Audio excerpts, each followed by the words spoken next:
चाचा चाची के कारण मुझे छोड़ के क्या करके ठीक है, मुझे तो इसके लिए कुछ करना ही होगा। और ढूंढना होगा कि मेरे लाल तो मुझे भाग के जाओ। दीदी दीदी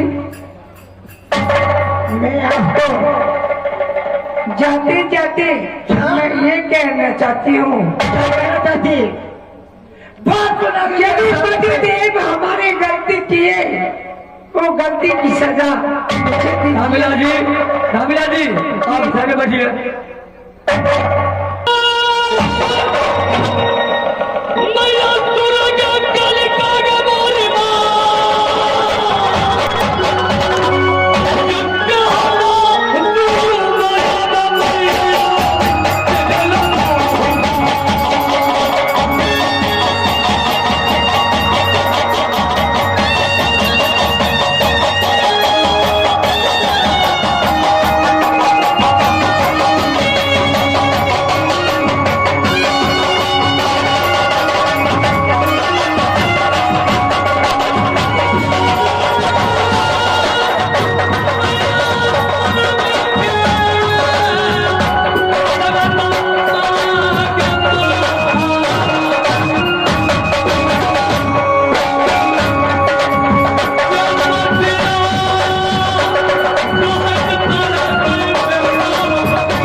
बुढ़िया भाई और एक था बेटा भतीजा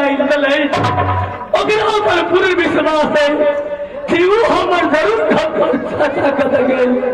अरे चाचा जो मरता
आज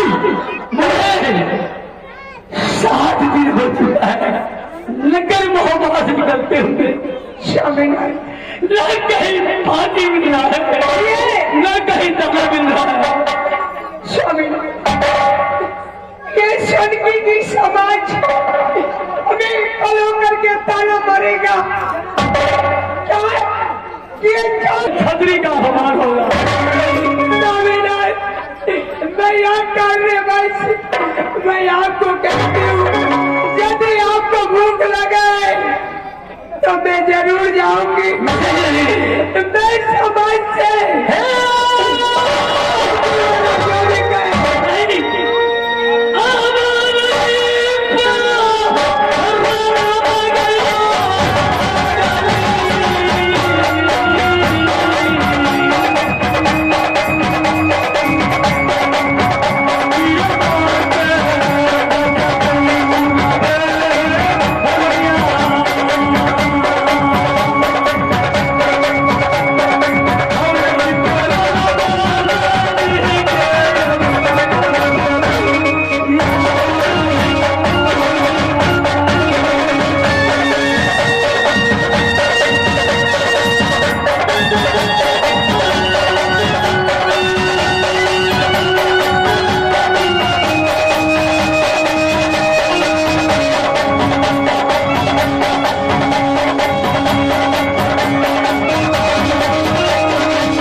ये बड़ा बीमारी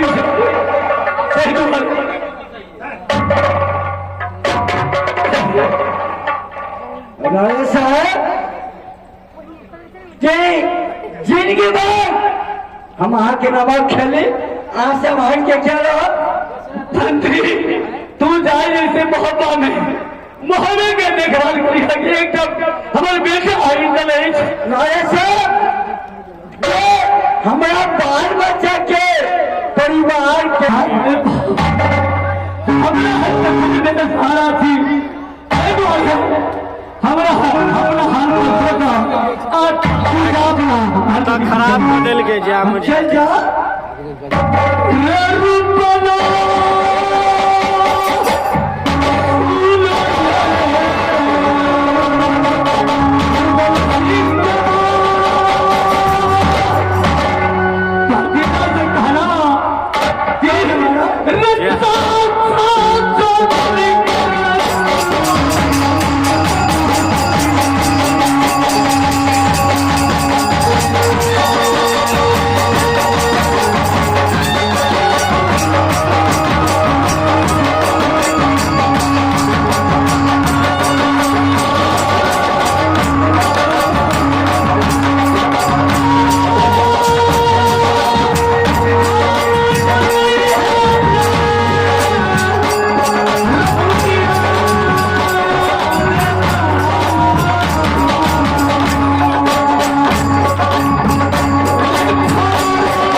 हाँ